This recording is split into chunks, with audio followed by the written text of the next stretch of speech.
Welcome back to our Halloween edition of What's Going On. My next guest is Chad Talley. He is the founding member of the Space Coast Paranormal Society. Thank you so much for joining me today, Chad. No problem. So tell me and the audience what first attracted you to the paranormal. See, when I was about 7, I lived in Palm Bay, and that's when I first started experiencing stuff myself. Doors would kick open. My most vivid memory is I was sitting watching TV and all the actual drawers on my thing pulled out. So I went to my mom, and instead of, dispelling it and saying, oh, the ghosts aren't real, she actually gave me books to read, saying, they're real, they're always around you, here, read this, and it'll give you a better understanding of it. And from there, moving around, we lived in Europe for years and seeing all that stuff and all that history. I came back here and I wanted to join a group and couldn't find anyone local, so I started my own group. And so you started the Space Coast Paranormal Society. What year did you start that group? 2008. And about how many members do you have here as of 2013? Probably around 12, and it's steadily growing. Okay. So, do you remember your first case here in Brevard County or the Space Coast? It took us a while to get a real good case. We did Ashley's, the typical one that anybody starting out here usually does. We did the Italian Club out in Ybor. We got some good stuff there, and then a lot of the stuff that we do is residential. Mm-hmm. And so, on an average year, like so far, this nearing the end of 2013, about how many cases does your organization take on a year investigating? It comes in waves. Some months we'll have 2 and 3. Other months, like August, we had 2 every week, and it's pretty crazy, especially with all that review you have to do. I'd say a year, maybe 100. Wow. We get quite a few. Mm-hmm. So more than people would think. Yeah. And usually it's not people just joking around. They're very serious. Mm-hmm. And so what is a typical investigation like? Kind of walk us through what your protocol is when someone calls up that they've got some kind of an entity in their house. What we'll do is we'll come out. We'll have all of our EMF meters, our K2s, our thermometers. We'll set up our cameras based on where they tell us the activity is. They say doors open here, or I feel like I'm being watched here. We'll set up our cameras facing that. We'll go through and we'll try and find natural causes for stuff, try and debunk it. Like people say they feel like they're being watched in the kitchen. Typical kitchen puts out a lot of EMF. And if you're sensitive to that, it'll make you feel like you're being watched, and it can even cause hallucinations. So we'll try and debunk everything first, and what we can't debunk is when we're left with paranormal.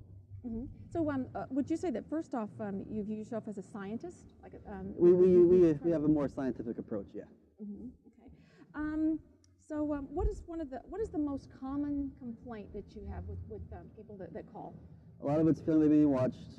Lately it's been feeling they're being touched and moved and things being misplaced.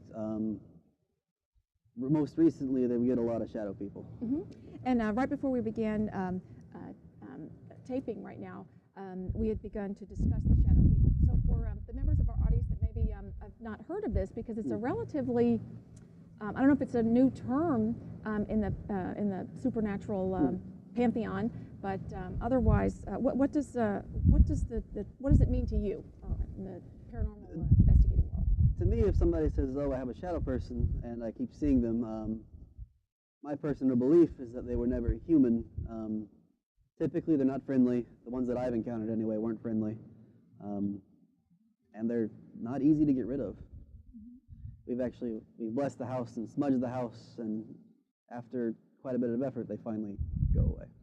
And so there is a difference between shadow people, even though they're called people, and ghosts. Whereas, what are ghosts or spirits? There's a couple of different theories of what they are. Some people believe there's like time loops that you're seeing, kind of a reenactment. Other people, most people, I think, believe it's the departed. So what's been your experience professionally? My experience, there's different types of hauntings. There's the intelligent haunting, which it's there, it knows you're there, and it's trying to interact with you. There's the residual, which we encounter a lot of. That's more like, oh, something happens every day at 2 in the morning. That's more residual, and you can try and interact with it, but you're not going to have much luck because it's like a DVD on repeat. It's just going to keep doing its loop. It's almost like you say, a time loop almost that you happen to be witnessing. And the intelligent ones, I mean, my personal belief is that they're departed. Mm-hmm. and they're trying to interact with you, and you can, with our equipment, we can actually interact and have conversations. Mm-hmm. And so now, what is the difference between a ghost or a spirit from a dearly departed, a human who has passed on, and demonic forces? A human, they're typically not bad. I mean, they're not really violent. You get the occasional one. It's like if their grave's been vandalized, they're more vengeful. Demonic, like I was telling you earlier, I don't typically believe in the typical definition of a demon. I believe in elementals, which is their elemental energy. They were never human.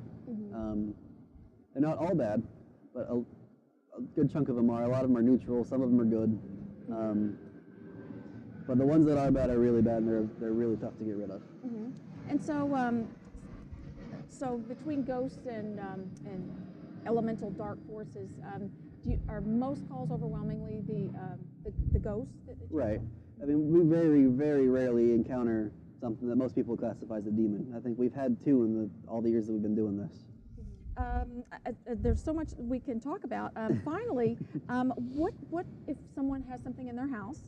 How can they get in touch with you and your organization? Because I could talk to you all day. So well, they can reach us at our website, which is thescps.com, or they can go on the Facebook and it's just look up the Space Coast Paranormal Society. Will pop up, and my number's also on there. They can just call my number or shoot me an email. Okay, well, Chad Talley, thank you so much for all this information. It's especially helpful this time of year. All right, thank you. Stay tuned. We'll be right back with more of this special Halloween edition of What's Going On.